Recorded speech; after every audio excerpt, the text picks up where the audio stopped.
Hello, everyone, and welcome back to Marvelous Movie Mondays. I'm a little ASMR today because we are doing a remote podcast. I'm out of the studio for the rest of the year, so it'll be very interesting to see how this works. I'm going to be popping around different locations. You might see different backgrounds, but I rented out a business center to do this right now, so I got to keep my voice a little bit lower. But how you doing, Kels? Welcome. It's been a while.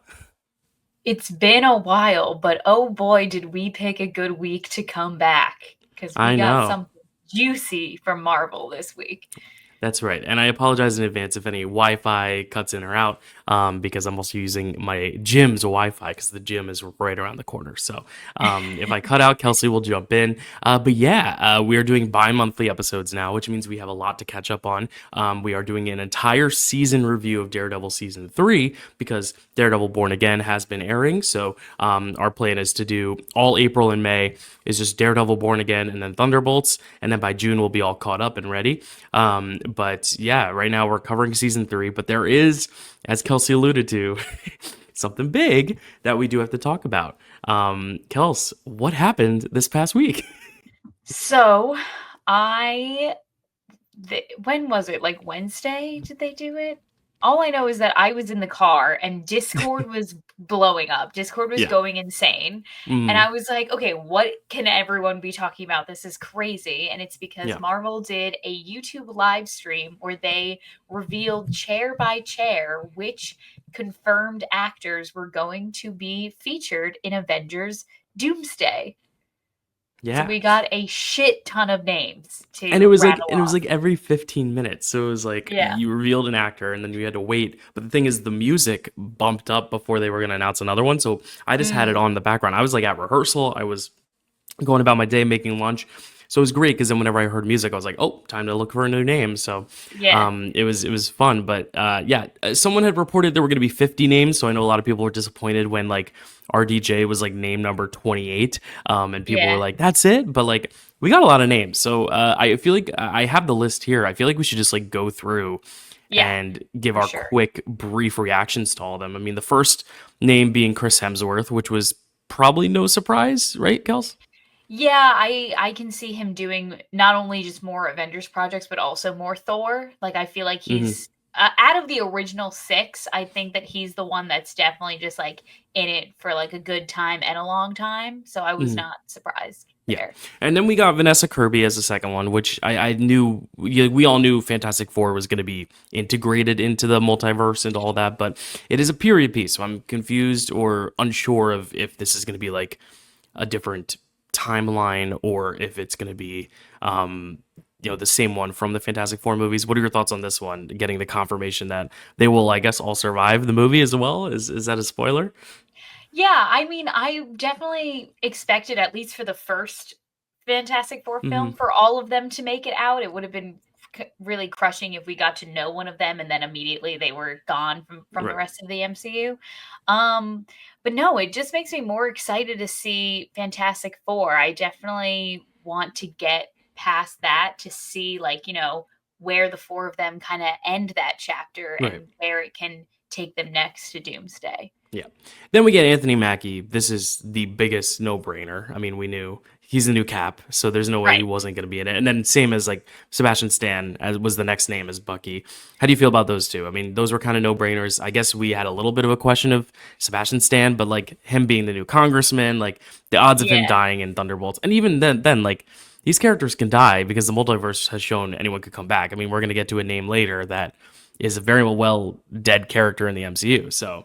Yeah, yeah, exactly. I don't know, Sebastian Stan was a little bit of a shock for me just because of how Okay. little he had to do with Captain America: Brave New Right. World. Mm, Because him and Cap have always been like this, and because he right. wasn't really a part of it much, I thought that maybe Thunderbolts was gonna kind of be like a closing chapter for him, Mm, like, especially because he's done a lot in Marvel. He's been in it Yeah. for years now. So I would not be surprised if he wanted to step away, especially because of the last year that he had with award season and the projects that he was doing. It might have felt like he was ready to kind of explore different facets of his Mm, career. But I am always excited to see Sebastian Stan. So I'm yeah. very happy to have Bucky back. Yeah. And then we got the fifth name, which is the Black Panther herself. Letitia Wright is back. Another one that was kind of like not a surprise because, Yeah, she was set up as like the next one for the mantle. A right. lot of these are like the next kind of taking on the mantle of previous people, I guess. But this was not a surprise, right, for you? No, not at Gotcha. all. And then we got a little tiny itty bitty chair for Paul Rudd. Kind of figured he would be back. Interestingly enough, the only one of that franchise revealed in this one. So no Evangeline Lilly, no Catherine Newton, but Paul Rudd's Yeah. coming back. And how do we feel about that, Kels? I mean, that I definitely saw coming just because of how open-ended Quantum Mania still left. I mean, I Hmm. know we're not doing the Kang storyline at all anymore, but I just knew that, they were going to have to redeem Ant-Man in some way because of how it's been completely scrapped. Yeah. For it's so I'm so stupid sometimes because when I'm like, the names are being not only revealed on the live stream, but then everyone, like I said, was going crazy in the Discord. So people are like, typing out the names like as they're being announced. So I'm like, great, I don't even have to watch this live stream. I just have to wait for JD to tell me what the latest name has been. Right, right. And when someone said Paul Rudd, like I think Matt sent in like, oh, a tiny chair for Paul Rudd. In my head, for some reason, I read it Paul Bettany. So I was like, why did they give Vision such a tiny chair? I don't get it. That's But crazy. not Paul Bettany, Paul Rudd. Yeah, Paul Bettany not making an appearance, and neither is another name that we'll talk about later. But Yeah. the next name was Wyatt Russell, which a little bit of a surprise, but I guess they're really trying to make him redeemed, given this big character arc in the MCU. How do you feel about Wyatt Russell? Yeah, I mean, pretty much like all the Thunderbolts get named like at this point. So I Well, yeah. almost all. We'll talk about one Oh, who's not, okay. which goes into my theory as well as why they're not in the trailer much. But the Okay. next name is probably the first like big shocker of everyone being like, "Whoa, okay," and that is Tina Huerta for Namor. This was a Yes. big surprise. Didn't know we'd see him at all again in the MCU, let alone in Doomsday. Also, don't know what role he's gonna play because it feels like Robert Downey Jr. was the last one, and it was like all lead to Doom. Does that mean that Namor is going to be on the side of the heroes? Do they have a truce, or is he going to be teaming up with Doom? Mm. What do you think of this of Tina Huerta's inclusion here? I really like the character of Namor, so I'm happy about this. Hmm. But yeah, you're right, Jill. I don't know what side he could be taking. He could be, teaming up with Letitia Wright, like how she wanted them to in Black Panther Wakanda Forever. So Yeah. who knows? And then we got Ibn Moss Bakrak, who is going to be, I think it's Bakrak, but I said Bakrak because he's playing a rock. The Thing will be in here. We did get all four of their names, but they kind of spread them out. Yeah. But we figured after we saw Vanessa that we'd probably get the other three. So this was not a surprise, right? Yeah, it's interesting how they did this. I'm almost wondering because it's not like they did it alphabetically. It's Hmm. I'm almost thinking like, you know, Thor is like pretty relevant and he was the first one named. So I'm like, they're not doing it from like, I don't want to say like least important to most important, Right. but like it's just like I'm so curious as to how they Yeah. planned who they were gonna reveal and when, you know what I Yeah. I mean? think it might have been like, let's start off strong with Thor, but Yeah. like also give you a little taste of Fantastic Four. And then like a lot of the big names are early, like Bucky, Cap, Ant-Man. I think once you Yeah. get in the middle, we're getting a few of like those supporting characters that we're, haven't seen a ton of, and like all Yeah. the Thunderbolts. And then I think toward the end is when they got like the really heavy hitters where they were like, whoa, they're back from the dead, they're back Mm, from their franchise. And then I think they ended with the two names they ended with because I think those are going to be like the two main characters, if I had to guess. yeah. Yeah. But continuing along at number 10, we did get Simu Liu, which is great because like we haven't seen him again. We knew he was coming back, but I Yeah. like how they kind of put him number 10, starting off the third very strong. Are you excited for that? I'm excited for him to be in Doomsday, but also I'm really wanting a Shang-Chi too, because I just love that film, and I Yeah. want more of that action, and I want more of that director. Obviously, he's confirmed to be directing Hmm. Spider-Man 4, but also I just want to see more of that um that section of Marvel as well. Yeah. And then at 11, we get our third Thunderbolt name because we had Sebastian Stan and Wyatt Russell. Now we get Florence Pugh, who was also kind of a no-brainer, especially since Yeah. Scarlett Johansson has recently said, like, she's like, no, I'm done with Marvel, done with Marvel, done with Marvel. Here we go. Here's your Black Widow. You know, she is kind of that person. Even Yeah. though I think she's an even more deep layered character version of that. Mhm. But any surprise there for Florence Pugh? A little. Like I said, almost the same with, Sebastian Stan, like, I could see, like, Florence Pugh wanting to take, like, some separation from Marvel, Hmm. but I'm happy that she's not because I love Yelena Yeah. and Flo. Miss Flo Hmm. is an amazing actress, so Yeah. And then I would say after Namor, like this next name is the biggest surprise, even though we saw him in the Marvels post credits. And I think it's also a big surprise because we didn't get Lashana Lynch's name or Tiana Paris's name. So maybe yeah, they're coming because I think there's still names to come, obviously. But yeah. we got Kelsey Grammer, so this was like the first like, oh, we're getting an X-Men, but it was also like we saw him in the Marvels, so it's not like the biggest surprise like later names will be. But what do you Yeah. think of this? Were you like ready after they said this? Were you expecting more X-Men, or were you just like, oh, he was in the Marvels post credits? It's gonna be a fun little tie-in. See, my initial reaction to this still was, okay, love Kelsey Grammer, but, like, I love Nicholas Holt's Beast as well. So, Yeah. like, I was like, okay, well, if we're gonna do a Beast, I prefer Nicholas Holt just because, Hmm. like, I don't know, I like, the younger, version of the X-Men, I guess, better just because I feel like you can get more of them. Um, but yeah, I was definitely not expecting the names that were to come moving Hmm. on, for Yeah. sure. Yeah, the next three I'll rattle off just because they're all kind of like the newbies. So we Mhm. have Lewis Pullman, who's going to be in Thunderbolts. He's Sentry. He's the only one we haven't really seen anything of, in addition to the Fantastic Four. But like he's the brand new guy on the block. Then Danny Ramirez, who is oh my Falcon. gosh, but what's his name? Joaquin Phoenix. Joaquin Nope. Phoenix. Nope, That's nope, nope. nope. Joaquin Torres, There we sorry. go. Joaquin There we Phoenix go. is a different guy. Torres, yeah, and then we get Joseph Quinn, who is the Human Torch. So those three, kind of names that we knew or cycling about, but we don't really know them very well yet in the MCU. So Yeah. they're gonna probably be supporting players. Like I don't see them being a main focus of this, but who knows? We haven't seen Sentry at all in anything. So even the Mhm. Human Torch we haven't seen, but we've seen other iterations of. Like Sentry is a brand new entity. What Mhm. are your thoughts on those three guys? They all kinda, like, give the same energy, I feel. Like, they're all kind of, Hmm. like, punky, like, younger guys. Like, obviously, we don't like you said, we don't know much about Sentry, but they have to be careful with Lewis Pullman and Joseph Quinn because they kinda look a lot alike, or is that just me? I don't know. I guess I know their other work so much that I don't see it Okay. um Fair. because Joseph Quinn was just in Quiet Place and he's also done Stranger Things. And while I didn't watch that season yet because I'm waiting for you, I have seen clips of his character. And then Lewis Pullman was in Top Gun, so like I just envision him with the glasses as Bob. So for Oh, me, it's easy to differentiate. But I see what you sure. mean. They're all like kind of these like frail, dorky looking white guys. Like, white guy? Yeah, Yeah, literally. yeah. Well, for a second, I thought Lewis Pullman was the guy who played, the Thing in, Miles Teller's Fantastic Four, but that's a Oh, different Jamie Bell. guy. Yeah, Yes, that's Jamie Bell. Jamie Another Bell. scrawny little white guy. Yeah. Different. Um, so next we have David Harbour, who was, now that we've gotten all these Thunderbolts names, I was like, all right, we're getting all of them. So because I think what we're setting up is that Thunderbolts is gonna tie right in. Mhm. So I was not surprised to see David Harbour here. I was very excited though. And then along the same lines, Winston Duke was right after that, which we haven't seen in a while, but I think they both give off really good like comedic relief energy. These big Yeah, hulking kind of guys who have like a soft heart. yeah. What do you think of these two names though? David Harbour, Winston Duke.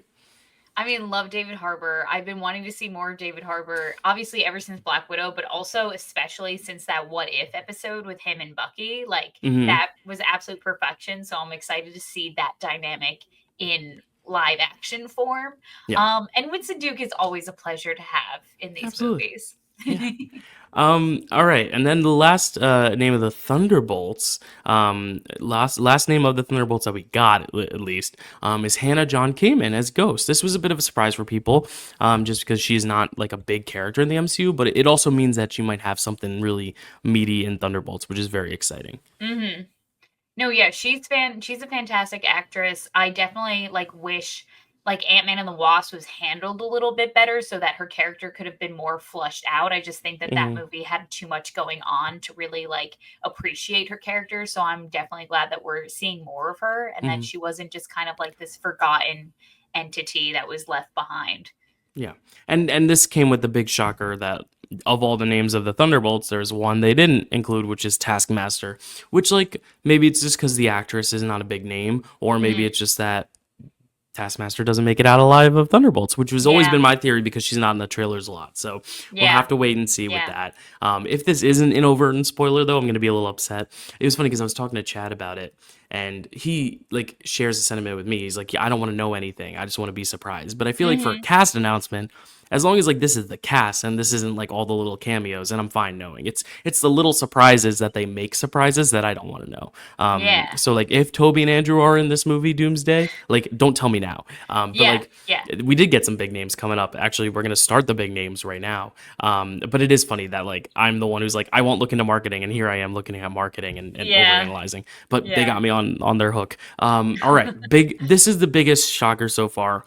Not because this person isn't very well established in the MCU, but like we thought he died and then he came back in a show, but then he became like a time god.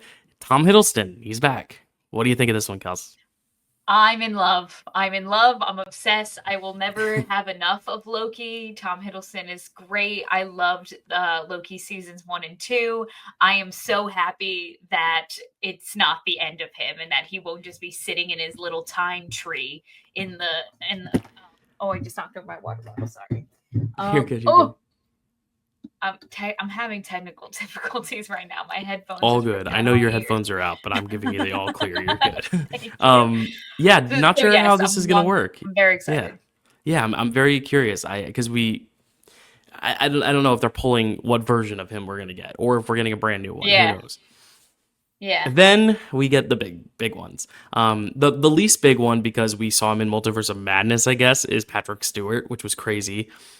Followed up Yeah. by Ian McKellen as Magneto, followed up by Alan Cumming as Nightcrawler, Rebecca Ramjan as Mystique, and James Marsden as Cyclops. That Yeah. murder's row of five names. What did you think of that? Because after each one came, I was like, are we just gonna get them all? Is Halle Berry gonna be here? Is what's her name? Jean Grey. Jean Grey. Trivia.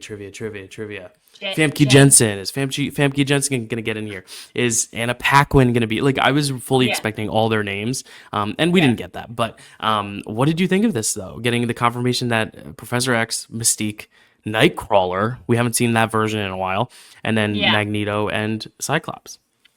I was pretty surprised still. See, I thought I was fully prepared to go into this discussion with you being like, I can't believe they told us all of this. This all could have been a surprise and it would have been so cool. Because that's kind of like low key how I feel a little bit. I'm Hmm. like, wow, they're revealing like so much. And yeah, there's a handful of names that haven't been confirmed to be a part of this movie, but Hmm. none of them are names like these names that would make me like Right. lose my mind. Like, spoiler alert, like we didn't get like a confirmation that Brie Larson's in it. But like if Brie Larson shows up in Doomsday, I'm not gonna be like, oh shit, it's Captain Yeah. Marvel. I'm gonna be like, oh yeah, makes sense. But Yeah. if I saw fucking Ian McKellen show up doing Magneto shit, I would have been like, oh, Yeah. like I would have Well, lost it. You know what I I mean? need to know how it, and that's what I was telling Chad. I was like, if the function in the movie is a surprise, I'm gonna be pissed because like this is Mhm. gonna be something that is gonna shake fans. But if they are the main characters of the movie, like if it's about them,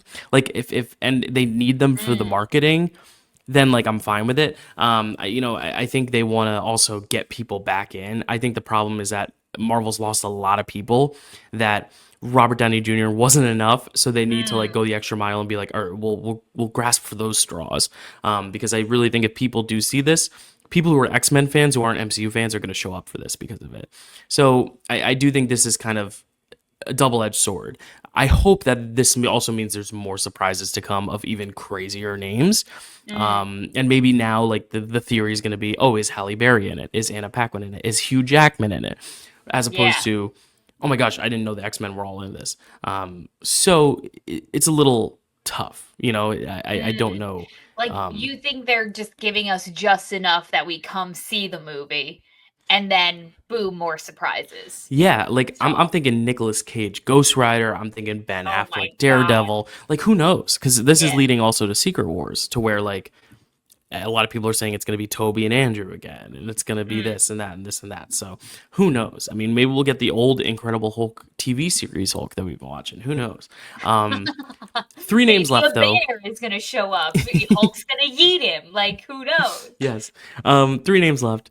Channing Tatum as Gambit. Another shocker because he Incredible. seemingly died in Deadpool and Wolverine, but was that a different Eh, version? Who knows? Maybe yeah. is this the proper Gambit? Is it still just a joke? What do we think of this? Yeah, yeah. I mean, like, I'm really excited. I super enjoyed Channing Tatum's appearance as Gambit in Deadpool and Wolverine. I thought that his accent was spot on. I Mm, think that he did like just enough where it wasn't like over the top hammy. It was like just enough that it was perfect. And I'm really, really excited that we're going to see him back in action. I yeah. really don't think that any of those guys like died because, as far as I remember from that movie, like we didn't see any of them. Like they just kind of like Right. went to battle and then Well, like we cut away. and Daphne Keene is in the last scene too. So Right. yeah. Um, Oh, Dale, you're frozen and I can't hear you. I don't even have the list in front of me, so I don't even remember what the last two names were. Oh my god, we're leaving people on such suspense right now. Here, let me try to see if I can pull it up right now. Reveal. Oh, and there he goes. There he goes. oopsie daisy, you lost me. Oh, he's back in. Oh, Did you perfect. talk about Pedro? No, I did not. Oh my god, I'm so dumb because I'm like, wow, I don't even remember what the last two names were. Like, I'm let me see if I can pull up the list, and it's literally Pedro and RG Day. That's so funny. It's okay. Um, Thoughts on Pedro? I mean, like with the three of them already confirmed from before, I'm like, obviously they're not gonna just leave Mhm, Pedro off. But again, I'm like so curious as to like why they picked these names and why they didn't pick other names to reveal, like whatever. mhm. Um, but Well, yeah, like also, I you mean, said, Doom is a Fantastic Four villain too, so I feel yeah, like Pedro was the last, like, boom, all right, Mr. Fantastic, and here comes Doom. Like, I yeah, got why he was the penultimate pick. Yeah, right. And like, oh, to have RDJ there to just like turn around and go, shh, and then like yeah. leave. I'm like, oh my God, like you know exactly what you're Right. doing. You're And toying with even my emotions. And even though we knew it, like we knew he was going to be Doom in this movie, like this movie's named after him. It was cool to have him be the final name, to just be like, "Yep, it's official," and like these are all the people I'm going to wipe out. It's almost like Thanos looking at the stones. It's like it's Yeah, pretty yeah. cool. All roads lead to Doom. But we've already talked 23 minutes. Any last thoughts on this big cast announcement? Do you think there are more names? I think there has to be, right? I think yeah. I think there's more names. I don't know if they'll be revealed. Like if Right. they'll do another live stream like, "Oh, and this is the second half of the Mm, cast now hmm as well." Like I think that it would be in their best interest to save some surprises for us. There is one name that people were like, "Hey, where is this person?" And I'm like, "Guys, let it go. I Who? don't think she's It, coming back." Tom Holland. Scarlet Witch.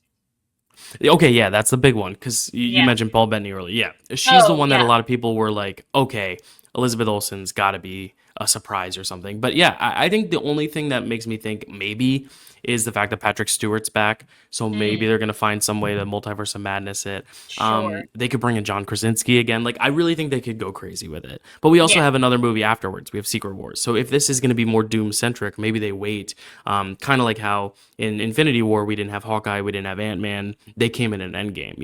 You don't have to have everyone. The biggest omissions for me were Tiana Paris and Lashana Lynch, only because they're with Beast right now as we know it. Right. So it was a Yeah. little weird that Kelsey Grammer was there and not the two of them. I thought Yeah. they would have been easy. Or maybe, the thing is, maybe these are just the top billed actors and everyone else is like a guest actor getting paid less, so they're not getting the full treat. Like, these are the main Mm, characters and everyone else is supporting or something. Like maybe Halle Berry has a line, whereas like this six is like the ones who are like actually a focus of the movie. Who knows? Because yeah. because Yeah. Yeah. Winston Duke was in the Endgame cast, but he doesn't even have a line. Yeah. So you never know. I'm just very excited. I think this actually got my excitement up just because it's like, okay, they really are trying to do another end game of like really paying off a bunch of storylines. Like they're not half-assing it, which I think, not that they have been, but I feel like they're really going all in on trying to make something big and monumental again, which I feel like they haven't done since No Way Home. And even then, it was still focused on one character's legacy. So I really do like how they're really trying to pull all the stops, if you know what I mean. Yeah. What's interesting for me, Dale, is like we're seemingly going into this movie, like obviously knowing the villain, knowing Hmm. some things about the villain, how he's connected to the Fantastic Four and what have you, but there's no like there's really not going to be any build up to this villain at all unless like Thunderbolts teases him a little bit Or more, unless Fantastic Four.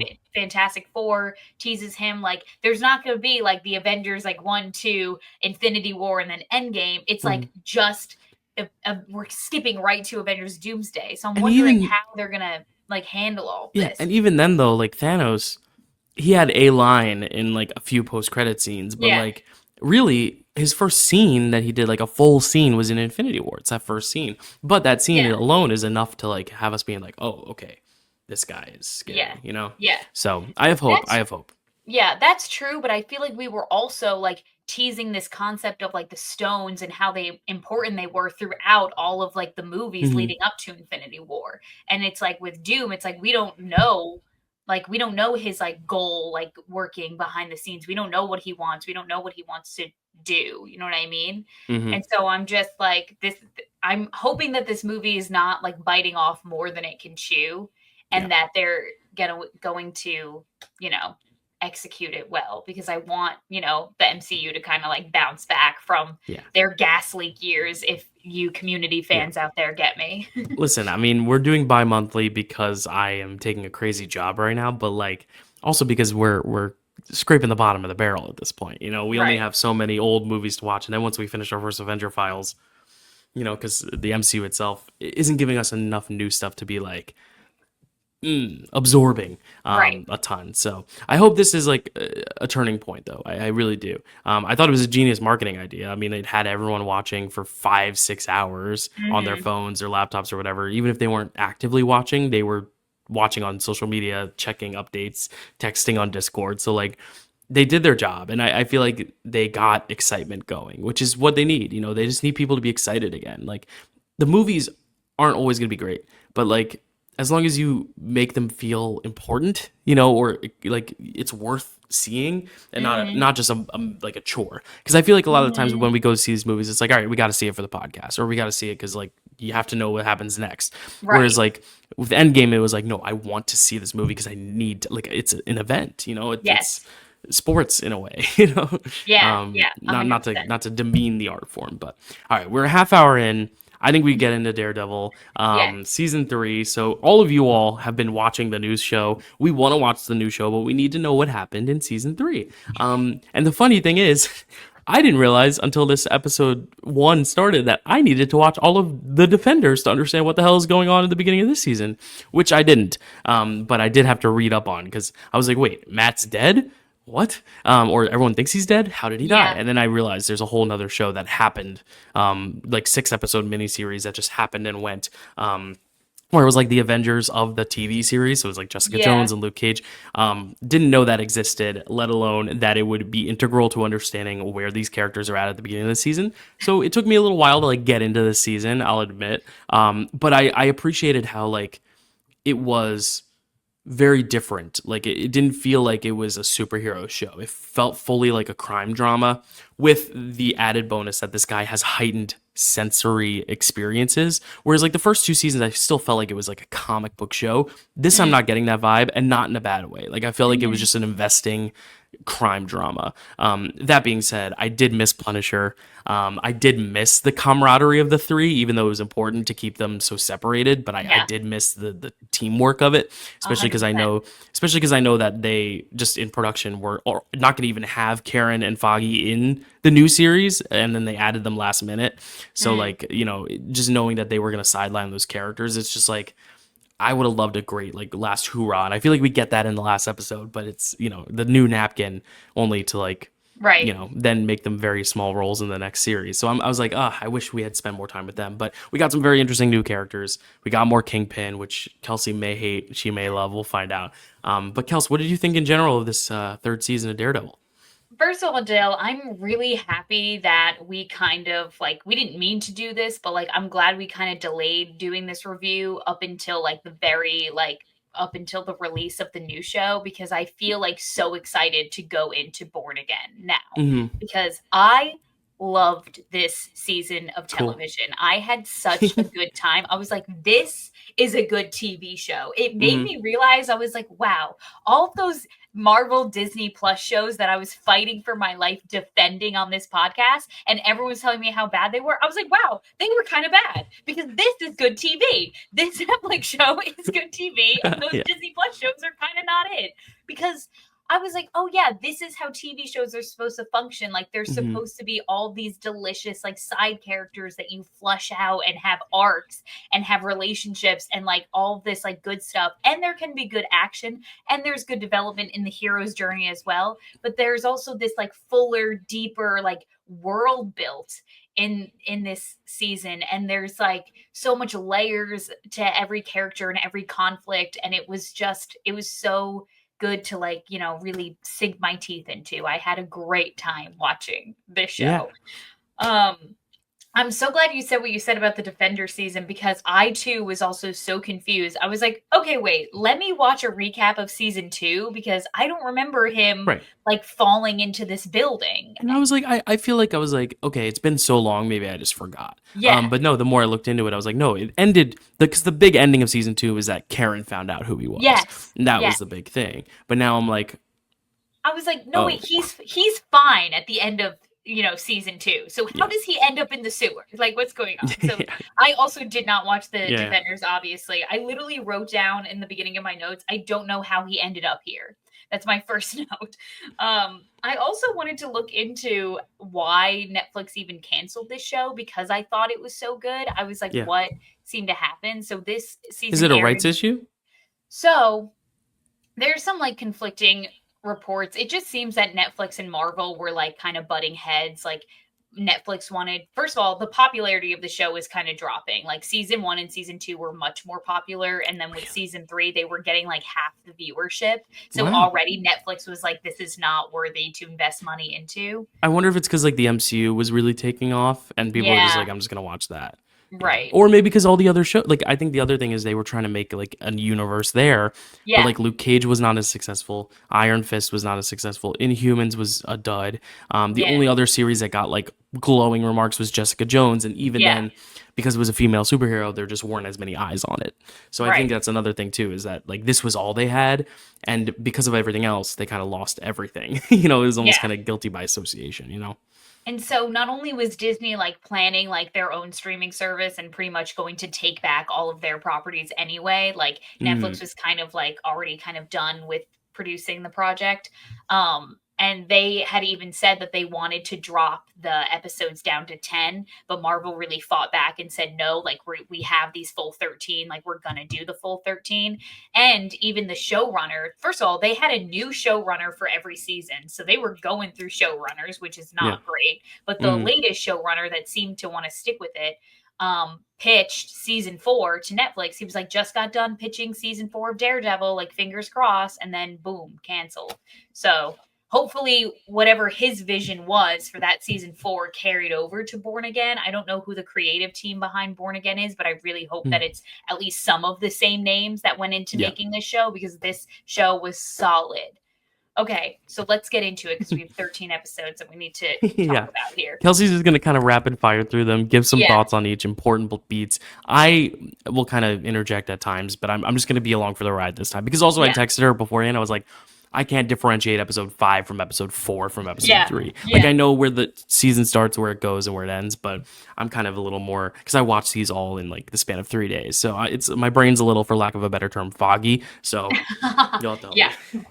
So our season start off episode 1, Resurrection, Matt is badly hurt. He's going through the New York City subway system where he is rescued by the priests and nuns who raised him at the orphanage that he was raised at by, I don't remember the priest names, but the main nun who helps him throughout the season is Sister Maggie, who becomes very important in Matt's life later on, as we find out.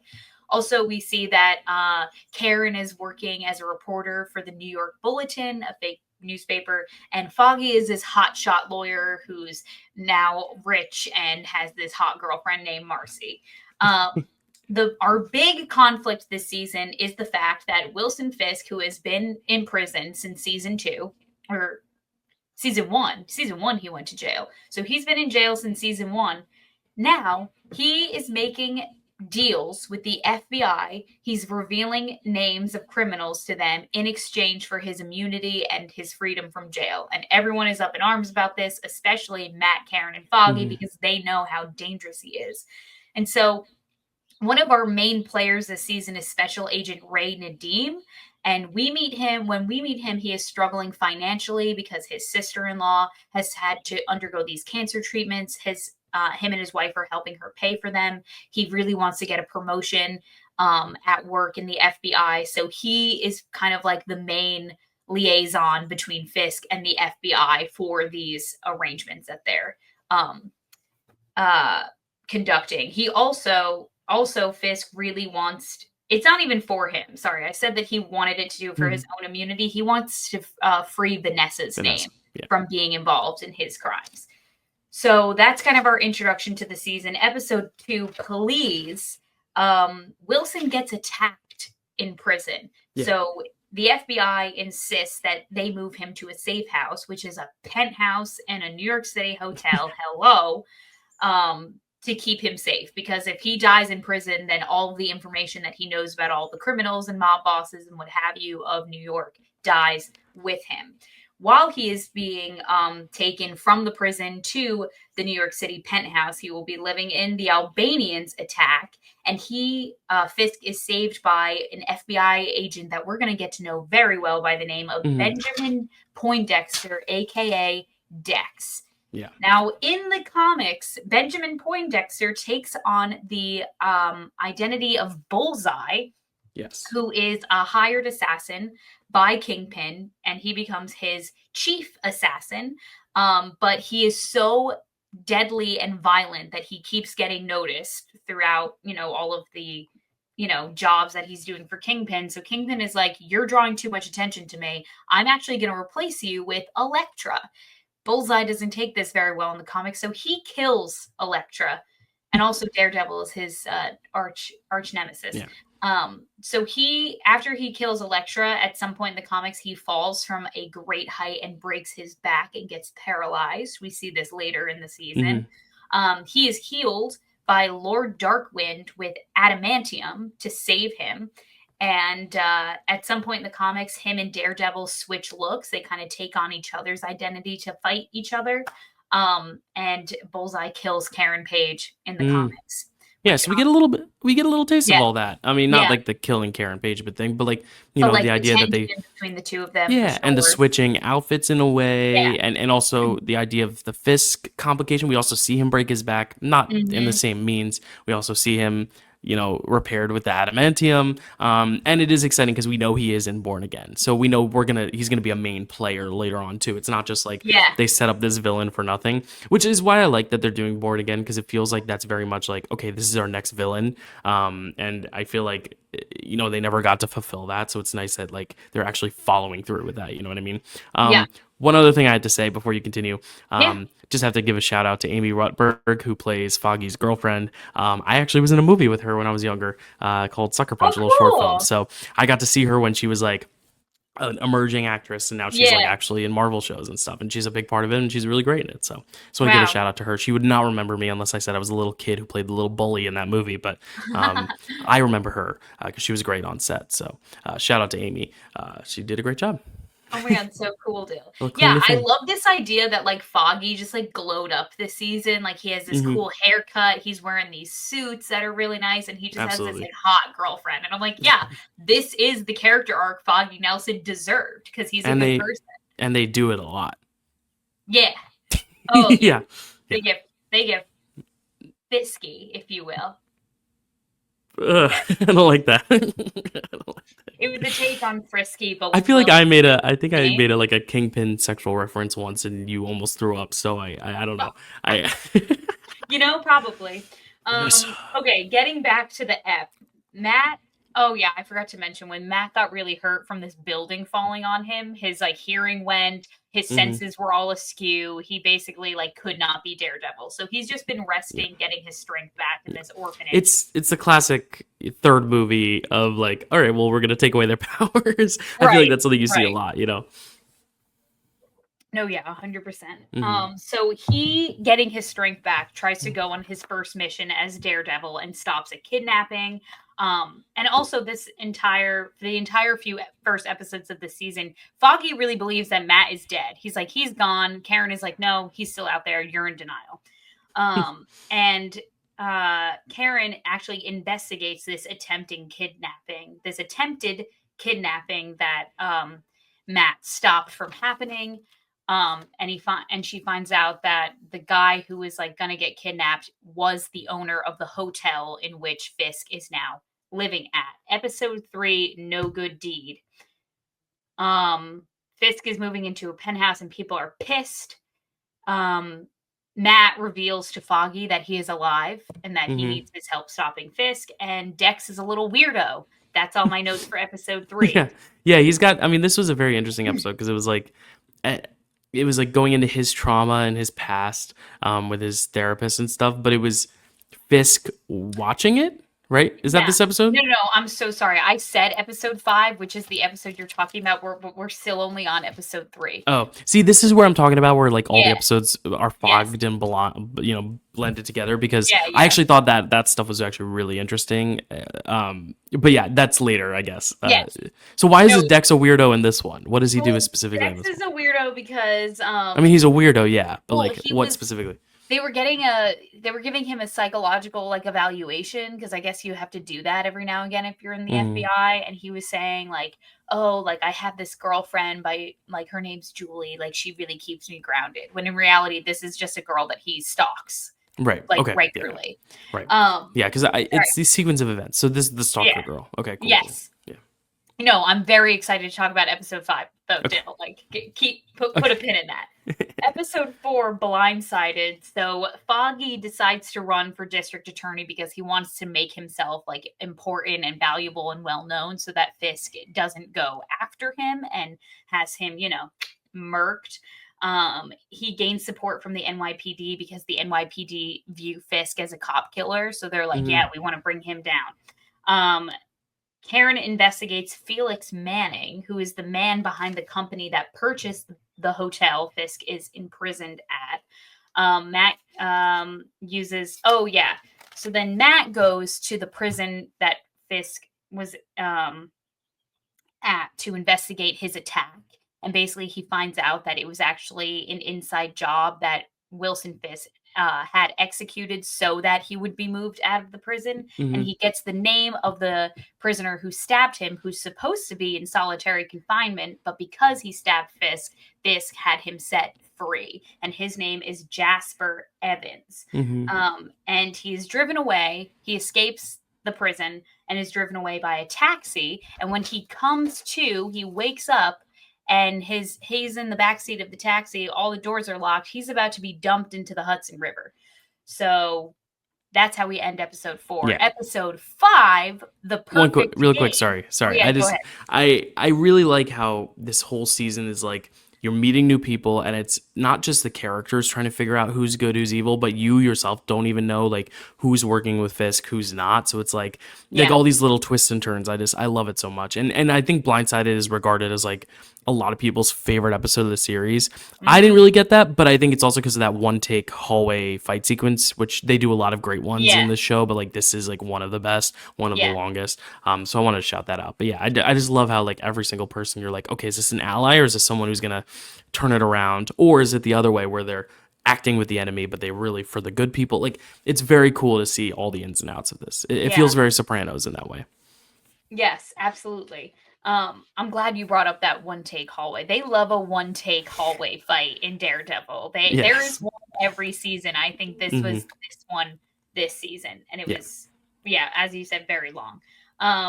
So then episode 5 starts with the taxi being lifted out of the Hudson River. Matt obviously was able to escape because you can't get rid of Daredevil that easily.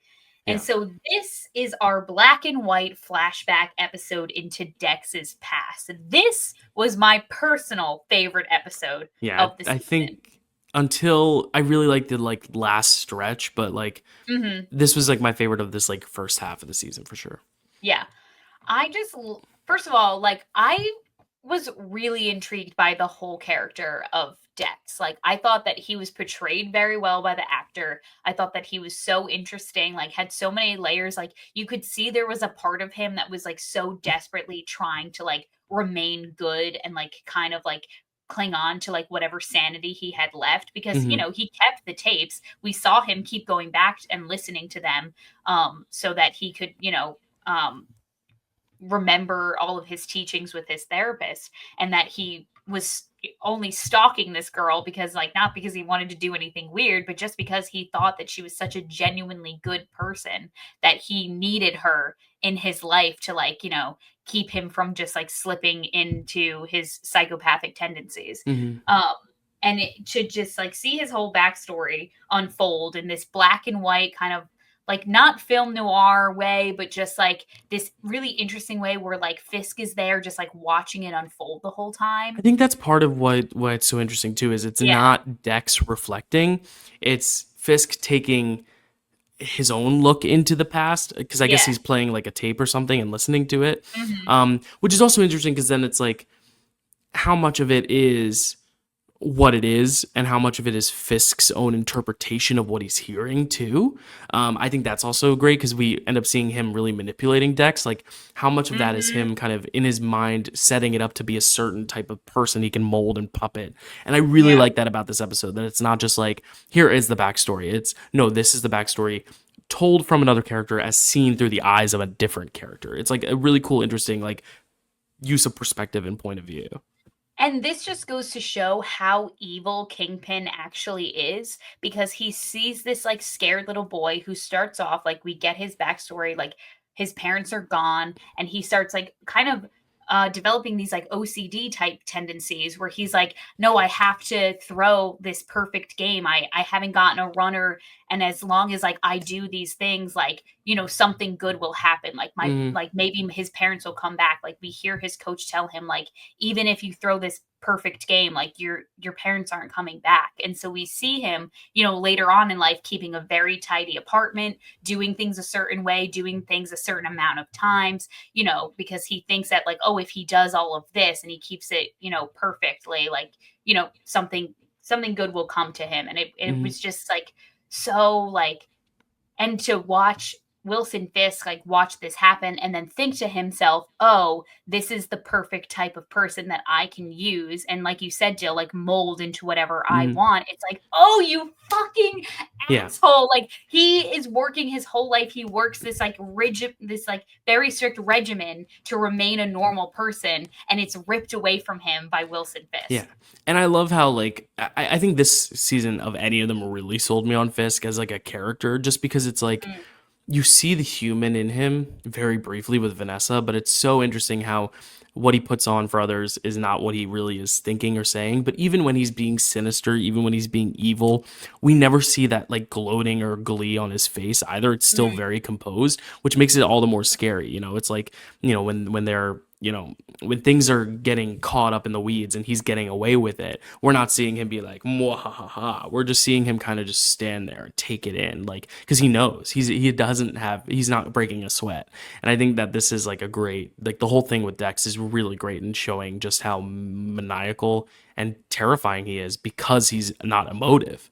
And yeah, the only time he's emotive is with Vanessa. And even then, because he's not emotive at all, we don't even know if that's real. We don't even know if that's right. genuine or not. And it is, but it's also like, is this also put on to give you some sort of empathy and heart. But I don't think so. I don't know. But it's just such a complex, layered character that I don't think the Marvel shows, the MCU shows at all showed for Echo and Hawkeye. And I definitely think even the first season of this season did it even better, you know? Yeah. Maybe that's why I didn't like him so much, because my introduction to him was like the Disney Plus shows, and I was just like, I don't like this guy. But in this, like, he is, he's the villain. You're supposed to dislike him, Yeah. So we see as a young kid, Dex acts or purposefully slash accidentally question mark kills his coach using a baseball. Then he's put into therapy where his therapist constantly tries to instill the concept of empathy within him so that he can act like a normal person. Later on, when he is a young adult slash teenager, maybe like 18, 19, 20, his therapist passes away from cancer, some kind of disease, and so he is left without a north star or a guiding light to like show him the right way. So she leaves him with her last message to him in their last session is like, you need to find your north star to guide you into Mm. the right way, and that person is not Wilson Fisk. Back in present day, we see that Julie, before that, in his life, he worked at not early in his life, in his like young adult life, he started working at a suicide hotline. Where at first you think that like, oh great, he's helping people, but then he gets on the phone and he starts talking to someone and he's like, oh well, you know what you should do? Don't kill yourself, kill the person that hurt you. And it's like, oh no no no no no, Dex, don't do that, don't say that to someone. And so that's where he meets Julie working at the Mm. suicide hotline center. And so we see present day that she no longer works there. She actually works as a waitress in the hotel that Fisk is at. So we can kind of see that the wheels are turning, the manipulation is getting put into place right Mhm. away. Because this is no accident. She said that she was paid to take a job at the hotel and like leave her current job like immediately, basically. Um, and then at the end of this episode, Karen reveals to Foggy that she killed James Wesley from the last season, who I don't remember at all. So I Yeah. had to refresh myself. And he was basically Fisk's right hand man Yeah. slash like best friend. Which is another thing where it's like, does Fisk want revenge because it's his friend or because it chipped away at his power? And that's like another thing Mm. too. It's like, did he Mm-hmm. actually care about this guy? Because we see the Mm-hmm. alternative of like Foggy and Karen being people that Matt actually cares about. And then you have Fisk where it's like, does he care about Wesley or does he just care that he was knocked down a peg, you know? Yeah. So, episode 6, The Devil You Know, this is when things really start to pick up because now Matt and Foggy are desperately trying to convince Agent Ray Deem that Fisk is like, you cannot trust him. He's manipulating you. He's playing you. Like, he got himself freed from prison. We can prove it to you. We'll set up a meeting with the guy, Jasper Evans, to give testimony that he was hired to stab Fisk in prison. Meanwhile, Fisk is getting into Dex's head even more, saying like, "No, Julie's not gonna. Julie won't understand you. I understand who you are. I killed my father when I was a boy. I know exactly what you need to do, and you need to give in to these urges that you have. And I know, and I have just the suit for Hmm. you to do it with." So while they're at the Bulletin, Karen's newspaper that she works at, ready for her to interview Jasper Evans about him stabbing Fisk in prison to prove to the FBI agents that this has all been Fisk's Fisk's master plan from the beginning. Um, a guy in a Daredevil suit shows up, and it's obviously not Matt Murdock Yeah. because he starts killing all the innocent people Hmm. working at the newspaper. And before they can get Jasper Evans on camera to admit to what he has done, uh, Dex in the Daredevil suit knocks out Matt, knocks out Foggy, knocks out the FBI agent, leaves Karen completely conscious, just takes out his gun, shoots Jasper right in the head. We see, obviously she doesn't see it, but it happens right behind her. She knows what has happened, and before he leaves, he says, "Hello, Karen. It's nice to see you again." Oh my god. It was crazy. That was a Yeah, crazy scene. It was a crazy absolutely. moment. Like, Yeah. this show is, like, full of moments that, like, genuinely shock me. Like, I never see them coming. Like, I think it's going one way and immediately goes a different way. Like, it's crazy, and this was Hmm. one of those moments. Yeah. Um, then we get to episode 7, Aftermath. Karen says, Karen is trying to tell everyone that that was not the real Daredevil. Like, don't think that he is an enemy of any kind because that's not the Daredevil. And they're like, okay, well, if you know who Daredevil is, tell us. And she's like, can't.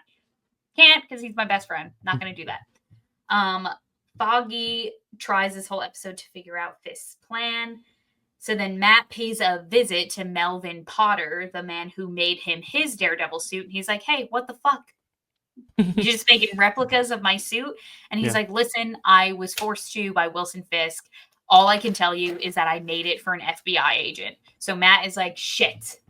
Now the FBI is being corrupted by Wilson Yeah. Fisk. Episode 8, Upstairs, Downstairs. Dex and Julie meet for coffee where he basically convinces her to like be her therapist, which is a crazy ask. Like crazy to put that to someone. He's like, Yeah. listen, if you're not in my life, like I will kill a bunch of people. So I just need you to talk with me every now and Hmm. again. And she's like, okay, I Yeah. guess. Oh, it's so weird. Yeah, like the way characters go about getting what they want in this series is mind blowing, but it's also Yeah. like it's all revolving around like the idea of like mental illness, mental manipulation, gaslighting. Like everything is a mental play.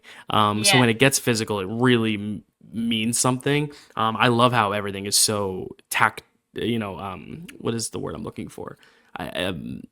Methodical. I don't know, Mm, but mhm. calculated. It makes for a much more interesting show. Also Yeah. because again, you don't really know what people's true intentions are all the time. Whereas I think Dex though, like he wears everything on his sleeve. He doesn't hide it, which makes him a messy character, which is also fun to follow because Kingpin's Yeah. so calculated and composed. Dex is kind of the complete opposite. But Yes. we know He's why, because we've spiraling. seen, we've seen his backstory. We know why he's so scatterbrained. Yeah. I Hmm. also love how they keep coming back to like the moment where he first learned to like when his therapist first sat down with him and said like, Dex, if I told you something like, oh, like my cat died yesterday, like what would you say? And he was like, I don't know. And she was like, well, maybe you would try to say something like, I'm so sorry, that must be hard. And you can see it later on in his adult conversations, like how many times he like just sits there and says like, I'm sorry, that must be hard. And you just Hmm. know he has no, like, he does not feel Yeah, sorry at all. It's like when just she has something. when she has cancer, he's like, "I'm sorry, that Yeah. must be hard," and you're like, Yeah. "Ooh."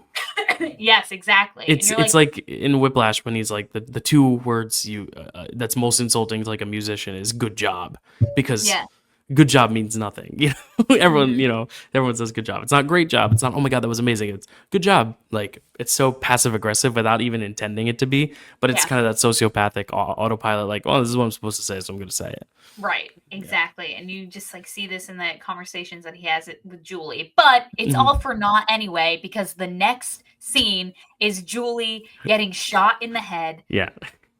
orchestrated Crazy. by Fisk, and she's Crazy. done. I had to rewind and be like, wait, who'd they just kill? That wasn't Julie, was it? Because I'm like, Yeah. oh, she's gonna become a bigger character now. She's gonna have these moments with Dex. I can see a Yeah. little romance going down the line. No, boom, dead. Hmm. Yeah. I was like, oh my god, I can't believe they just killed Julie. I was like, I don't that death like distraught me for a minute. Yeah.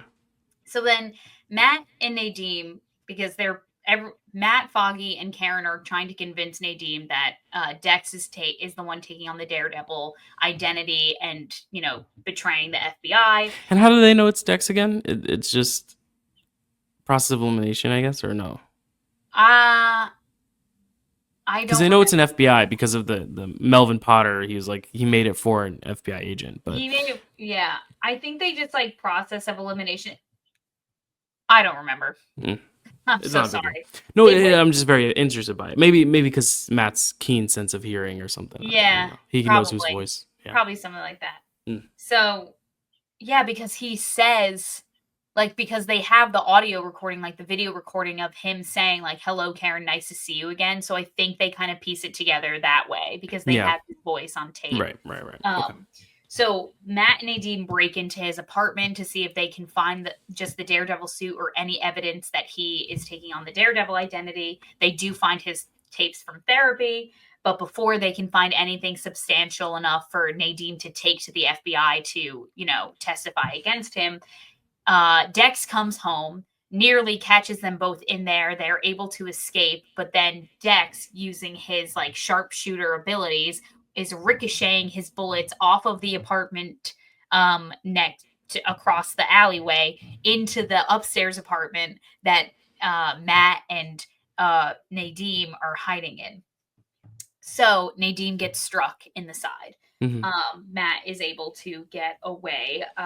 Foggy confronts the DA Tower about Fisk in public. He makes this huge public scene about how he's not handling the Fisk case well. And Karen is supposed to be there with him reporting on it. But instead, Karen goes on her own little side quest and confronts Fisk all by herself because she tells him that she's going to write a story on his mother.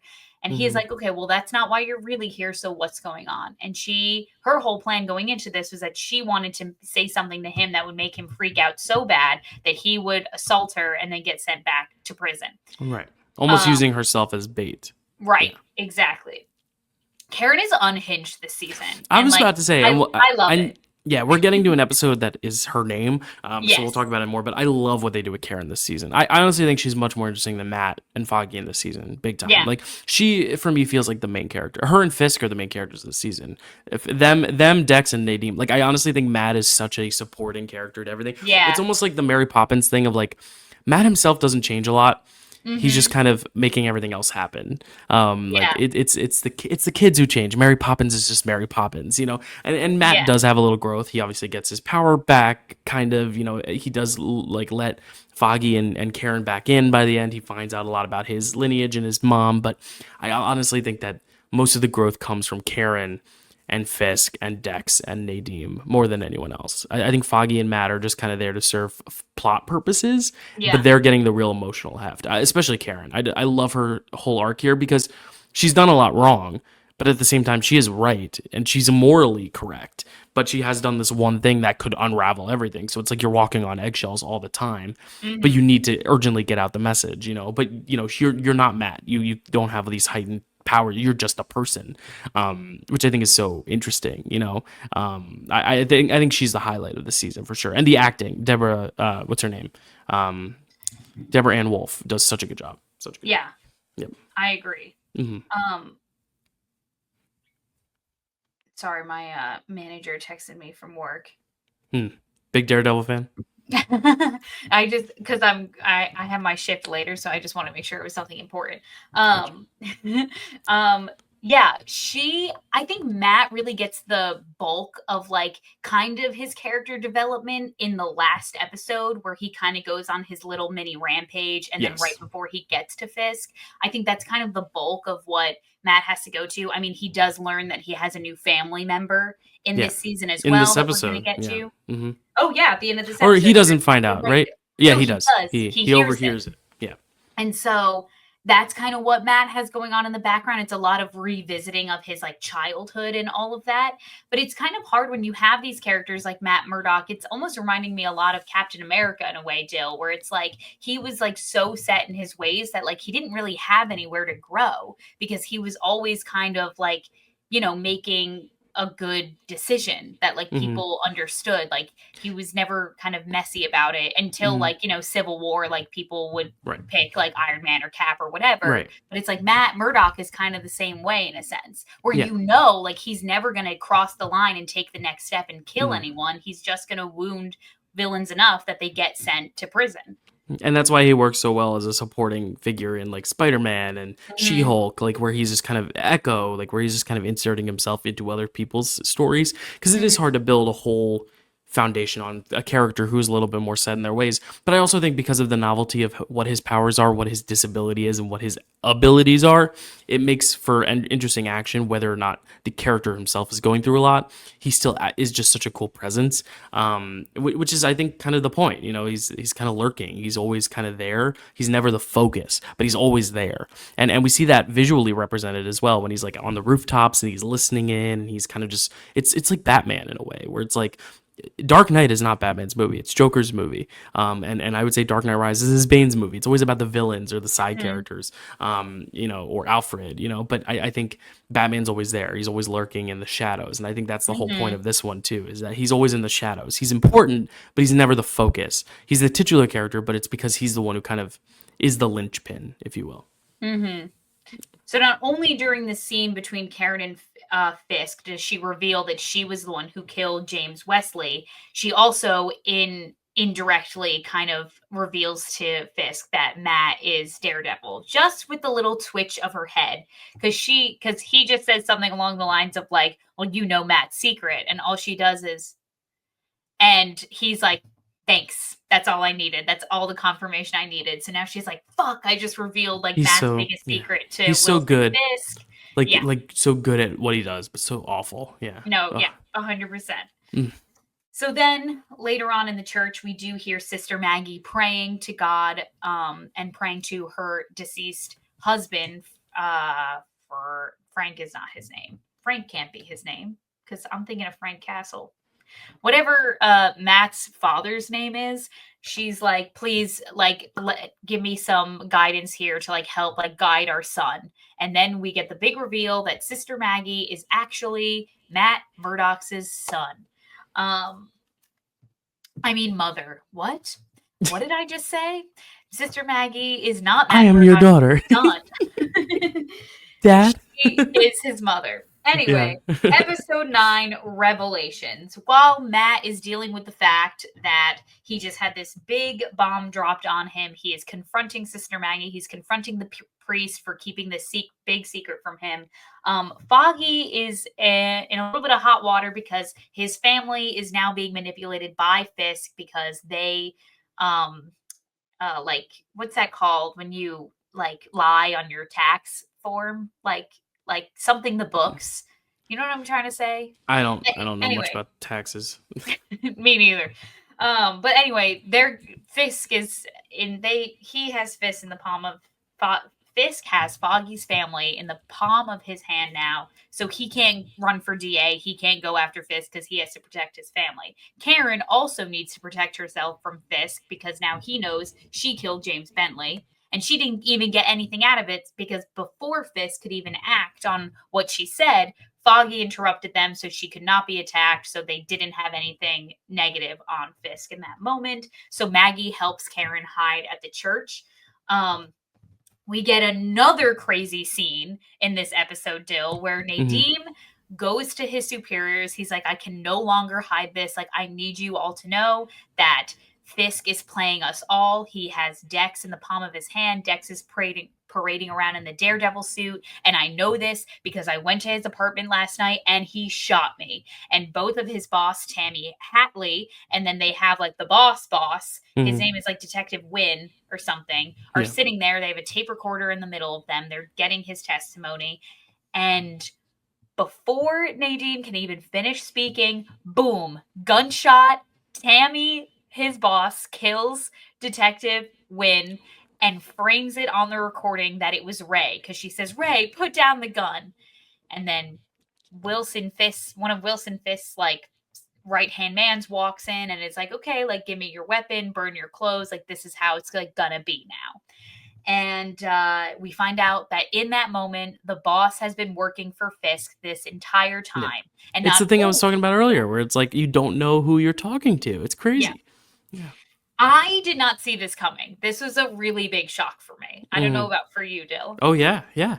I was so surprised because it's just like one of those things where like kills happen so quickly on the show. It was like boom, Julie, boom, Jasper Evans, boom, this guy working at the FBI. Like it's bang, they're dead, and then you just have to like deal with the aftermath of what that what that is, you know? Mhm. There's no coming back from a shot right to the head, and that's what happened to all of them. Yeah. So Crazy. we find out that not only is Tammy Hatley being the boss being controlled by Fisk, but there's also been like a whole team of the FBI agents that have been protecting Fisk because Fisk has something on each and every one of them. And now Ray Nadeem has joined that small team to help Fisk. So his first job is to go out with Dex to arrest all these different mob bosses, all these different criminals throughout New York, so that Fisk can have a sit down meeting with them where he offers them a deal where it's like any job that they carry out, like they owe him like or like 20% of like the cut or something. Like he's Mhm. just trying to manipulate them. And another guy gets shot randomly where one of the mob bosses is like, no, screw you, I'm not doing any of this. Boom, shot to the head, dead. And then he's just slumped down over the table, bleeding out. All the other mob bosses are sitting around like, well, you really do know how to persuade us, don't you? Because we Yeah. don't want to end up like him. So yeah, we'll take your deal, whatever. And it's just crazy. So then they try to use Ray Nadeem to set up Matt to um go to somewhere. Oh, to the meeting that they were at with all Yeah. the mob bosses. They're setting him up to go there to confront Fisk, where they're going to try to stop him. But instead, Matt knows that it's obviously a trap. So he's like, no, I'm just going to meet this fucker in his hotel, catch him by surprise there. Yeah. But while he's there, he overhears that the FBI agents have figured out that Karen is hiding at the church. So now he has to choose between ending Fisk once and for all or saving one of his best friends. Mm. And he chooses to save Karen. And I was gonna say, isn't it a perfect time to do a flashback to where we'll have to wait a whole episode to find out what he does? Exactly. Episode Yeah. 10, titled Karen, we get a flashback into look of her early days where she was in college, but not really in college. She's like this party girl, addict, alcoholic, selling drugs on the side, this really problematic boyfriend. We finally see what happened between the death of her brother and how she was involved, and that they got into a car accident Mhm. together because she was driving while she was drunk and high. In order to protect her, her and her father, I guess the police like just put in the report that her brother Kevin was driving alone and that's how he died, Mhm. to protect her from going away and getting a DUI, I guess. And so we like see that Karen had a pretty hard upbringing, and that it was just her brother and her dad, and that her mom had also passed away from cancer when she was Yeah. a kid. In present day, Dex goes to the church to kill Karen, but Matt shows up to save her. So we see what Matt's choice was. Mhm. Um, During their brawl, the priest sacrifices himself in front of Karen, where he's hit with one of the like sticks. I want to call them nunchucks, but they're not. But it's just No. like one of those like battens that Daredevil Mhm. always has with him. So he throws one at Karen. The priest steps in front of her and he dies. Mm. Um, and then Karen and Matt are able to defeat Dex. They push him off the second floor balcony in the church, but he is still able to get away. I was like, oh my God, they got him. And then they cut back to whatever they were doing. And then I was like, when they cut over the balcony again, he's going to be gone. And then he was. Episode 11, reunion. Fisk is officially set free from his prison. Obviously, people are mad because he's a criminal and he's manipulating the law Hmm. enforcement to get his Where have we way. heard this before? Still? Oh my God. There was that one point where like someone said something like they were like, you're being manipulated by this narcissistic con man, like whatever. They went off on a tangent. I think it was Foggy in one episode where he like just like rambled off all these words. And I was like, that reminds me of the president. I was Yeah. like, so Well, I was like that he is our kingpin. He is our Wilson Fisk. there is a big point to be made that this was made in 2018 in the midst of the first Oh term. yeah. Like, I really do think a lot of Kingpin's character and what happens and the way the people around him behave the way they do, and that fear and power and manipulation. And it's funny because this is one that I was like, oh, it's so ahead of its time. And then I realized, no, we've been dealing with this since 2016. It's been now almost 10 years. And it's kind Yeah. of crazy to think that it has been 10 years because the primaries were in 2015. But Yeah. yeah, like we've almost been a whole decade of this, and it's crazy because you would think, oh, he just got elected, but it's like no, he had a 4 year break in the middle and he was there before anyway. But yeah, Yeah. it's really cool to see, like, not cool, but like fascinating to see how much of like today's politics feels mirrored in this, because it's always been the whole thing like of superhero movies and genre things reflect real life, but especially this, especially that it's like this rich New York guy. He's in it, like when you Yeah. were like, oh, he's in a penthouse. Yeah, like Yeah. his His bunker tower, is in a, if you yeah, will. penthouse. Yeah, so I think there's just so much on the nose stuff that like now is even more on the nose, but like reasonably so. Yeah. Yeah. Oh Mhm. my god. It made Yeah. really made me sick to my stomach.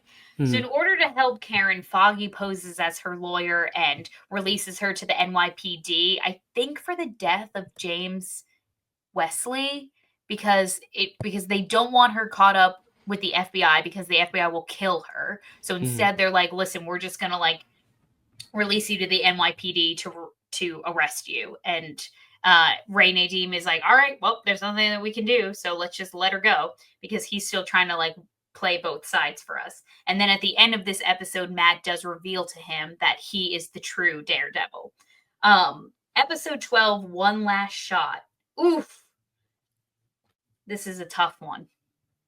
I was gonna say they just keep getting better and better. Like I Yeah, really, I feel like this final, like from the end of the Karen episode, like the flashback stuff is very interesting. Like yeah, as a fan of her character, but like that last like third of that episode to the end, like is my favorite like stretch. Like I think all of this is just so good.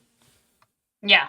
No, Mm. I 100% agree. I was like, I can't wait to watch the next one. I was like, I was genuinely like really, really stoked to watch the show. Yeah. So Vanessa has arrived back in New York now that Fisk is free and her immunity has been granted. And Matt and Foggy want. Oh yeah, so now they are using Nadeem to as one last ditch effort to get Fisk. They want him to testify on the stand. He's going to reveal all the crimes that he was caught up in, all the crimes that Fisk carried out with the FBI, and they negotiate with the DA Tower that he'll only get 5 years for all of the crimes that he did while working for Fisk. And so he takes the stand, gives his testimony. Everything's going well up until we realize that the jury has been tampered with and they've all been threatened by Wilson Fisk. And so they do not rule in favor to convict Fisk of anything. They basically just throw the whole court case out. So swing and a miss. So then Nadeem at this point pretty much realizes that his days are pretty much numbered. So he's like, all I really want to do is like go home. Mhm. So he punches Foggy out in the bathroom after they realize that the court case, they lost the case. He goes home. And then him we cut back to Fisk and Vanessa at their little penthouse suite together, and they're like, "Okay, well now that Ray Nadeem has been dealt with, like he's not really a problem to us. Like we'll just let him go." And Vanessa sits down in the chair and is like, "No, I think it would be better if we eliminated the threat, don't you?" And Fisk is like, "Well, but whatever you want, my queen." And so they send Dex out to kill him, and Mhm. he gives him a good one shot to the head, and he dies in the pool that he was building for his son in the Yeah. backyard. Very sad. I mean, this is such a complex character, like Yeah, Nadeem, because you think at a point that he's gonna work with the bad people, but he really is someone who's just a good guy, yeah, but is kind of caught up. I mean, we see that too much too. You're just kind of caught up in the wrong crowd. We kind of talked about it with the Spider-Man series too. Just like hmm you're just in with the wrong hmm crowd, even though you're a good person. And I honestly was worried when he was doing the video to his family. I thought he was gonna kill himself, and I was like, oh, Oh, I can't do this because yeah, it was yeah, very much set up for that. So sure, it's a little bit of solace knowing that that didn't happen, that he was still obviously wanting to live, but yeah. it just really sad. I mean, and it kind of sets the stage too of like Vanessa's just as scary, I know. I yeah, was and like, that, yeah. this entire episode, she was like, I'm a part of your life, but I'm not really at all because you don't tell me anything that's like going on with your business. And he's like, I really don't want you to get caught up in the things that I do. Mhm. And then as soon as she took center stage in that life, she was like, no, let's kill him. Well, And he and was, yeah. go ahead. Oh, I was just gonna say, it reminded me very much of like a Harley Quinn Joker vibe, Mm, where it's like he infects her so bad that she almost comes out a little crazier in yeah. the end. It's very interesting because like this whole time I'm like, is this genuine? And I think the moment where he's Mm, like, I don't want you to get caught up in this is like, no, he is genuine about her. And I yeah. think that's where it is real. Like you could just say that this is another way to kind of humanize him to the public, but really I think it's his only humanize, like the only time he's allowed to actually be happy and free and like in something that's not his work. So the fact that she ends up bleeding into that, I almost feel like you would think he would love her more and he'd be like, "Ooh, yeah, baby, like I love you now." But I think he's Yeah, almost a yeah. little intimidated himself by it too. I think Yeah. he's almost kind of like, "Whoa, like yikes," you know? No, yeah. Especially because in the last episode we had found out when we got the big boss reveal, the boss was working for Fisk as well. First of all, she had a great line where she was like, "I'm not your boss anymore. Wilson Fisk is," and it was just like, "Oh fuck." But then also we find out that the like Ray Nadeem was pinned from the beginning by Wilson Fisk because we saw that he had these financial difficulties in the beginning. Like he would have been desperate enough to do any job. So Fisk was like, "I want him being my main FBI agent He for clings sure." on to the vulnerable Yeah. in emotionally He's or financially. Yeah. he's like a leech. Like he just like sucks the life out of like anything Hmm. that's like, desperate enough to give him the time of day. But Ray Nadeem did hold his own for most of this series, and I was like very disappointed to see him go. I pretty Hmm. much came to the same conclusion that he did, that he was probably gonna die. And I was like, I think I'm gonna have to let this character go. I don't think Hmm. he's making it out at the end of all of Yeah. this. But Because I he is a main really character in the way that like I think he gets more development than Foggy and Matt. Like I said, Mhm. I think he has next to Karen and maybe Dex the most fleshed out story. I think. Yeah. Yeah. And Sad. in these last two episodes, I think there is the most between Matt and Foggy, because Foggy is still Yeah. very much like, no, let's do this the right way. Like, we're going Hmm. to use the system. It works. We'll go through the courts. Like, we'll really get him that way. And Matt is like, no, I'm going to have to Daredevil his ass. Like, he needs to go. Like, the Hmm. courts are obviously, the courts can be manipulated. Like, the police can be manipulated. Like, he can manipulate his way out of prison. Like, there's only one way for this to go. And so that's when we get the whole big moment leading up to what he does in the last episode, where he storms out of the boxing ring that they're Yeah. meeting in and he says, "No, we tried it your way." And it was just so disappointing because this was the one time that we really saw the three of them working together again since like season one. Yeah. And, and Matt was just not having it. Okay, episode 13, our last episode of the Daredevil Netflix series as we know it, A New Napkin. Um, It makes a lot of sense in the context of the show, but it's just very funny that you build it up. The last episode, a new napkin. I know. So, this episode, the bulk of this episode takes place at Wilson Fisk and Vanessa Mariana's, I almost said funeral, wedding. Very different from May as well funeral. be. A wedding. And there's this really interesting moment at the altar, Dill, where they're, exchanging the vows and they're saying their I do's. And Fisk hesitates. He has this really weird moment where they're like, "Oh, do you take her in sickness and in health, for better or for worse, for as long as you both shall live?" And he pauses and says, "Can you repeat the question?" And I'm just wondering what you thought of this moment, because I didn't know, because I'm like, if I know Wilson Fisk, I know he's not one for jokes. So that wasn't a joke. He's not doing a bit. He was like I genuinely hesitating for some reason. I think he's shook by what we just talked about. Like I really think Mm, he's finally seeing not even her true colors, but the fact mm, that like maybe there are other people who are also thinking 40 steps ahead who have a lot of power and he might be, mm. like Out are like you really committing outmatched. to this? Yeah, almost like Yeah. he's his masculinity's been shook a bit, which again Mm. is maybe commentary on real life, you know? Right. Right. When maybe your wife goes to have these really beautiful conversations about pro-choice and then you're left being like, oh shit, like what happened to a certain someone and his wife Melania. Right. I don't know. So then she's asked the same question. She responds with "I do" without missing a beat. Like the priest wasn't even finished talking. She said, "I do." They get married. And Matt kind of goes on his like Daredevil tour where he's basically hitting up every single bad guy throughout the season and just taking them out. Whether or not, Mhm. I don't think any of them are dead because we know Matt Murdock is a good Christian boy and he will not Right. kill someone. They even say Um, that. They even make sure to attack that sentiment. Yeah. right. And so he goes to Felix Manning, takes him out, uses Felix Manning's phone to call Dex, and he's like, "Hey, Dex, it's me, your favorite, Matt Murdock, and I'm just here to let you know that you've been getting played by Fisk this whole time, and he killed Julie. And if you don't believe me, you can go to this refrigerator, this freezer section of this building, and she's there waiting for you." Hmm. And so Dex finds Julie's body and absolutely spirals. He Mm. goes in full Daredevil attire to Fisk's wedding. Meanwhile, Foggy helps Ray Nadim's wife. I believe her name's Seema. She Hmm. gives Foggy her phone to show him the video that was Ray's last dying proclamation about all the murders and all the crimes that Fisk had carried out with the FBI's help. And so they launch this video all across the news, social media. It starts playing on everyone's phones in the middle of the wedding.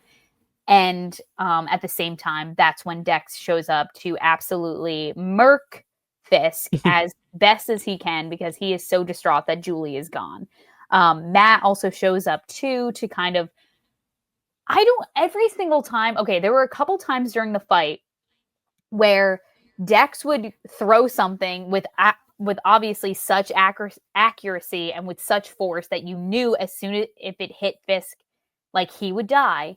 And every single time Matt protected him. And I'm just like, let him. Just let Dex kill him. Won't that Yeah. solve all your problems, Matt? Because then you're not the one killing him, but I don't know. They wanted a season 4. That's Okay. Yeah, and I and guess they you didn't are, get it until yeah. Disney was forced. Not forced, but like I feel like the fans were so in demand of it. And But it is really funny. I'm also watching this show the whole time going, well, I know Fisk doesn't die because he shows up in Hawkeye. He's in Echo. I know he's in Born Again. Like, he does not die. He cannot die. He's Michael Myers. He keeps popping up again. And I guess it's his whole like uppity, like, no, if we're going to bring him to justice, we're going to do it right. We're not going to just do it by killing him. We're going to, send him to prison for the rest of his life, whatever. But also, I'm problematic because I don't know about you, Jill, but I really wanted someone to kill Vanessa.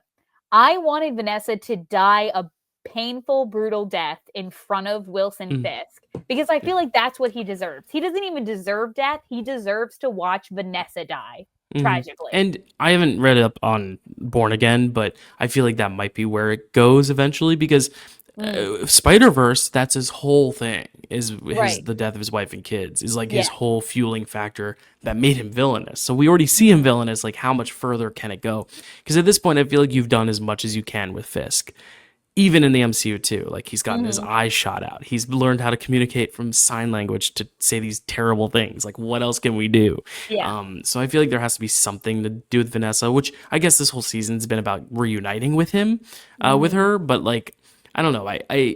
It's always such a complex relationship. It's so fascinating to me because it's like it's the one humanizing thing about him. But at the same Yeah. time, as we learn this season, like she's got tricks too. So it's like it's so interesting, Yeah. so complicated. Yeah.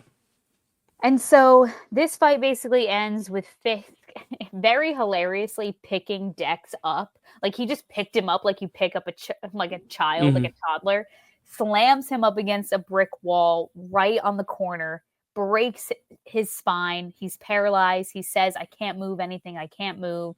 So that's the end, or not really the end, but that's the end of Dex in this fight. It is the end of Dex because then he's going to be reborn as the what is it called, the Bullseye? Bullseye. Yeah. So Matt has to finish this fight out all by himself. And he gets Fisk right where he wants him, but instead of like, delivering the final blow, he is like, "Listen to me. You're gonna leave my friends alone. You're going to keep my secret as Daredevil, and you're going to do all of this because Vanessa's going to be free and you're going to be in prison. And if you make one wrong move in prison, I'm going to go after her. So keep all your ducks in a row, dot all your I's and cross your T's, or else I'm coming for you. Mm. And then we end this season series with a funeral for the priest who died for Karen. Foggy writes on a new napkin Nelson, Murdoch, and Paige, so that they all, you allude to the three of them working together again in a law firm. Yeah. And we see our last shot is Dex getting surgery on his spine. And we zoom in to one of his eyes opens, and we zoom in, and there is a bullseye drawn into it. So we know that is surely coming, or it was coming, and I'm sure it probably is coming in the Born Again series. Yeah. But I haven't watched it yet because we needed to finish this one. Yeah, it is very interesting though. Like, if this is the end of Daredevil, if we don't get that another series, it's like very interesting that Bullseye is like the last thing, because it's like setting up, like, I can't believe how unfulfilled people must have been for like 4 or 5 years. Like, we didn't have that burden, but like I can imagine so many diehard fans were like, wait, what? So but that's it, Kels. We did it. That was Daredevil season 3, and it was great season. Excellent. It was an excellent TV experience. Is it your favorite of the 3? I think my favorite is still the Frank Castle season, but I definitely think Punisher. Yes. Yeah, me too. The Punisher season. So if I had to rank them, it would probably be season 2, 3, and then 1. That's where I'm at too. Yeah, because I think just the Punisher character is so interesting. I do kind of like the Matt Karen romance. I don't know. I know a lot of people hate it. Yeah. But I just, the one thing about this season that I didn't love was that it took a long time to get them back together, like that trio. And even then, like, I felt it was a lot of Foggy and Karen, or a lot of Karen and Matt, or a lot of Matt and Foggy, not a lot of the 3 of them together, which is like so much of that first 2 season, like what it's built on. But I really did like it. I thought it was the best stuff they've done with the villains in any of these, like Fisk, and with all the different pieces of the puzzle, the chess pieces, the stuff with Vanessa. Like, I thought it was just so good. And like, if anything was underwhelming, it was maybe the action, only because that wasn't the priority. But I like that it wasn't the priority. I like how it wasn't just trying to set up an action set piece. They happened organically, and when they came, they really went for it, and they really hit. So yeah, big fan. My last comment I think I have to make is Wilson Fisk, the 1970s called, and they want that stupid white suit back. I'm so tired of seeing him. You really don't like his fashion. You don't like the Hawaiian shirt either? You don't like the vest? I just think that, like, he wore it, like, every episode. I really liked his white tux for his wedding. I really liked that look. I like how they were both in white. I like that choice. But just, like, every episode, he's in that stupid white tux with the big black shirt with the big, like, wide collar underneath. I'm like, put him in something else. I want to see him in black. I want to see him in charcoal. I want to see him in navy. Like, maybe we'll get a navy sweater. Maybe we'll get like a cardigan in Born Again. Yeah, like some Mr. Rogers core to, like, really sell the juxtaposition of like how he is versus how he looks. You know what I mean? Because he'll also have an eye patch probably too. But he'll like come in, he'll take off his sneakers. Yeah, he'll smile at you. Mm-hmm. Hey neighbor, how you doing, neighbor? Yeah, I don't know. Terrifying. Well, that's it, Kels. Any last thoughts? I know I already said that, but any like last thoughts? No, I just, if you want to follow me on Letterboxd, my handle is at Kelsey A. Kilp. I've been posting some TikToks recently, and it's the same handle at Kelsey A. Kilp if you want to check me out there. And get ready, because when I hit the 7 Cs, you're going to see a lot of Kelsey on my TikTok as well, because we need to start getting some cranked out. But yeah, like, we got a lot of exciting stuff coming up for you. As we said, we're doing bi-monthly. So next month in April, we are going to be doing Born Again episode 1 through 3, and then we'll do one for 4 through 6. And then in May, we're going to do our Thunderbolts review, and then we'll do 7 through 9. And that'll be it, because there's only 9 episodes of Born Again. And then we'll be in June, where we'll talk about Fantastic Four and whatever else we may think of that we want to do. Maybe there'll be another series that pops up somewhere. I know Ironheart is coming at some point, but I don't know exactly when. Anything else, Kelsey, that I missed? We're all square? I think. No, I think that's everything for the year. So For the year, for the good year. stuff. For now, until we get Yeah. into June, because we are going to still do bi-monthly. Even when I'm on the boat, we will Oh try. yeah. Yeah, because thankfully I have my Mondays free. Monday mornings free, so we're gonna hopefully get some out for you. Great. You can find me Dylan_Randazzo. And oh, I was gonna say one last thing, but I forgot. Okay, predictions for Daredevil: Born Again. Any crazy predictions? Um. Do you Well, know I think anything? I don't know anything. Okay, me neither. I literally don't know anything. Me All I neither. know is that the guy who plays Poindexter is in it. So Yes. I'm thinking that Bullseye might be our main villain. But is he a villain at this point though? Because Fisk is the one who did him wrong, and we Yeah, know but I Fisk still is going think, to be in this. but I think that him and oh, so you Or is he think going to that be like a he'll third party who's going after both of them? well, I can just see there being some sort of conflict where he has like still some remaining issues with Daredevil and like Matt Mm, Murdock because I yeah. think that like either so what you think might happen is that he'll just be going after Fist the whole time and then Daredevil will be trying to stop him, kind of like how we saw in the last Or it's like a fight sequence at the cat end. mouse dog thing where like the cat's going after the mouse, but the dog's going after the cat. Yeah. Yeah, like a love triangle almost. Yeah, everyone's trying to kill each other. I'm worried. I'm worried for Foggy and Karen, not in terms of their livelihoods. Like I think they'll be Mm. fine, but I'm worried about their screen time. Like I'm worried we'll get like a great episode, and then like episode two, it's like it's kind of like the Mark Ruffalo thing in She-Hulk, where it's like episode two, it's Mm. like all right, now we're in the future, now we're back, because originally they Oh, weren't going to be part of the series. that's And then really upsetting to hear. yeah. Well, and then a lot of people were like, "Why?" Because I Because it's yeah. not. Yeah, yeah. So I think they were like, "Oh yeah, you're right. They should be part of it." But that makes me feel like they just kind of pigeonholed them in to where like Mm, they won't be the focus, and I'm worried that that's gonna lead to us all being disappointed by how right. utilized or underutilized they are. But it could Yeah. also just be one of those things where it's like this is a new chapter, new Daredevil. Because I know the actor who played Foggy didn't want to come back. Mm, But then the one who played Karen did. So they like wrote them in, but said you'd have like minimized roles. But who's to say what's going to happen? mm. Maybe we'll see Tatiana Maslany. Maybe we'll see Tom Holland. Who knows? You know, What maybe we'll I see none of those people. my hope, Dill, is that oh, and then also I was like by the end of this season, I was like now it kind of makes sense why he needed a new suit from the suit maker in LA during She-Hulk because Yes, his suit maker is like caught up in the FBI, arrested, whatever, and also probably he doesn't even trust him anymore because he was manipulated by Fisk. So he's like, correct. I got to get a new Daredevil suit, and he had to go all the way Mm-hmm. to LA to get it. So It's a I'm good like, point. okay, that kind of makes sense.